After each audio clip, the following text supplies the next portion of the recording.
Zee 24 तास एक पाऊल पुढे।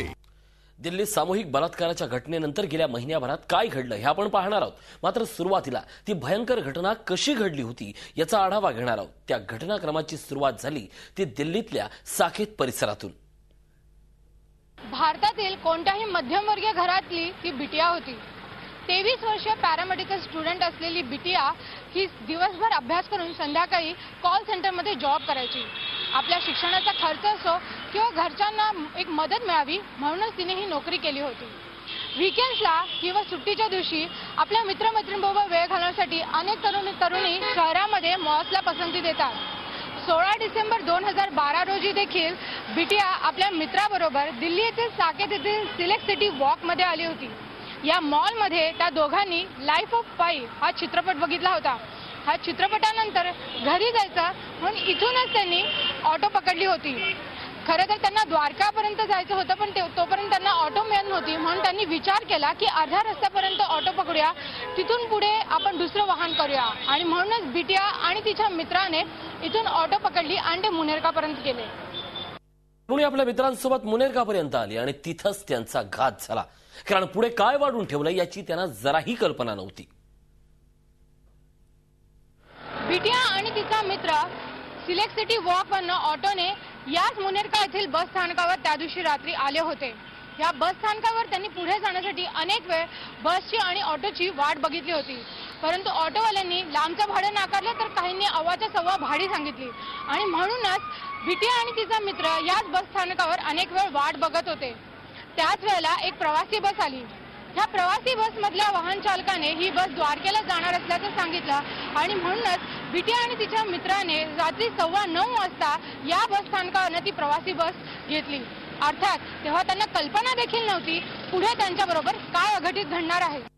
त्या दोघांना घेऊन ती बस मुनेरकाहून निघाली घरी, पण पुढे 40 मिनिटं जे काही घडलं ते सारच अघटित होतं। मुनेरकावरनं ही प्रवासी बस निघाली। बिटिया आणि तिच्या मित्राने तिकीट देखील काढलं। या प्रवासात आरोपी असलेल्या सहप्रवाशांनी बिटिया आणि तिच्या मित्राला छेडायला सुरुवात केली। इतक्या रात्री तू एका मुलीबरोबर काय करतोयस म्हणूनच वाद सुरू झाला आणि त्याचीच परिणती झाली मारामारीमध्ये। या आरोपींनी रॉडने बिटियाच्या मित्राला मारलं। आपल्या मित्राला वाचवण्यासाठी बिटिया देखील यामध्ये पडली आणि मित्राला वाचवण्याचे तिचे प्रयत्न सुरू होते, तर ह्या आरोपींनी बिटियाला देखील मारहाण करायला सुरुवात केली। तेव्हा आपले प्राण वाचवण्यासाठी बिटियाने एका आरोपीला कडाडून चावा घेतला। पण एक मुलगी असून ती आपल्याला प्रत्युत्तर कशी देते, एक मुलगी असून ती प्रतिकार कसं करते, म्हणूनच रागाच्या भरात या सर्व आरोपींनी तिच्यावर सामूहिक बलात्कार केला। 40 मिनिटं ही प्रवासी बस मुनेरकावरनं निघाली होती। वसंतकुंज, वसंत विहार, धौला कुआ अशा सर्व भागातून फिरता फिरता महिपालपूर येथे ही बस आली आणि तिथेच त्यांनी बिटिया आणि तिच्या मित्राला रस्त्यावर फेकून दिलं। महिपालपूर आरोपींनी महिपालपूर परिसरात त्या दोघांना रस्त्याच्या बाजूला असलेल्या झाडीत फेकून दिलं। आरोपींच्या तावडीतून त्यांची सुटका झाली खरी, पण पोलिसांच्या हद्दीचा वाद त्यांच्या नशिबी आला। धावत्या बसमध्ये त्या 23 वर्षीय तरुणीवर त्या आरोपींनी अनन्वित अत्याचार केले। तिच्यावर सामूहिक बलात्कारच नाही केला तर अतिशय क्रूर पद्धतीने तिची मारहाण केली। हे सर्व कृत्य करून झाल्यावर महिपालपूरमध्ये ह्याच रस्त्यावर या झाडीमध्ये इतक्या थंडीत त्या दोघांना त्यांनी रस्त्यावर फेकून दिला। रक्तबंबाळ आणि नग्न अवस्थेत ते दोघंही इथे पडून होते, मदतीची अपेक्षा करत होते। लोक येत होते जात होते पण कोणी थांबलं नाही। जरीही गाड्या जरी थांबल्या तरी कोणी येऊन मदत मात्र केली नाही। 3 PCR व्हॅन्स पोलिसांच्या आल्या, पण पोलीस देखील नेमकी ही केस कुठल्या हद्दीत येते यावरच चर्चा करत होते। त्यानंतर 45 मिनिटांनी बिटिया आणि तिच्या मित्राला पोलीस इथून सफदरजंग रुग्णालयात घेऊन गेले।